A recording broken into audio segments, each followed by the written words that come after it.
I mean, if you're looking at it in the context of kind of European workers and what's been happening with the lorry industry, we could have all predicted that European workers were plugging a gap in the labour market in certain industries, and that once freedom of movement fell away, that we would be in real difficulty, and that those same industries fail to protect workers' rights, whether or not they are British. So, the hours are long, the shifts are irregular, the wage is low, workers have to pay for their own certification often, and then just not jobs for people who need stability or have a family, and the likelihood of getting an entirely British workforce in those industries is quite low.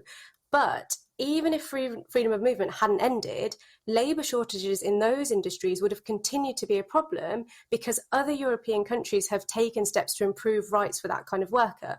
So in that instance, you can kind of see how migration has put a sticking plaster over the problem to an extent. But like lots of people have said the whole time, instead of kind of fixating on freedom of movement, what the government should have been focusing on is improving labour market regulation so that all workers, regardless of nationality, had improved conditions and rights and therefore better incentives to take on the job.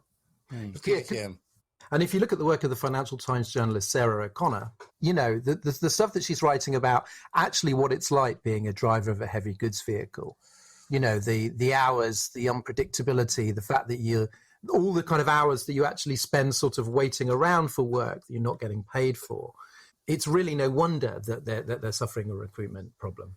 Yeah, absolutely. And the same in the meat industry, same in farming, the way that those workers are treated, the way that they are often exploited is really, really bad. And, it's not just a problem of, oh, well, we can get European workers in to do it. If you improve workers' rights for migrants, you also improve them for everyone. So that's what the government should have been focusing on.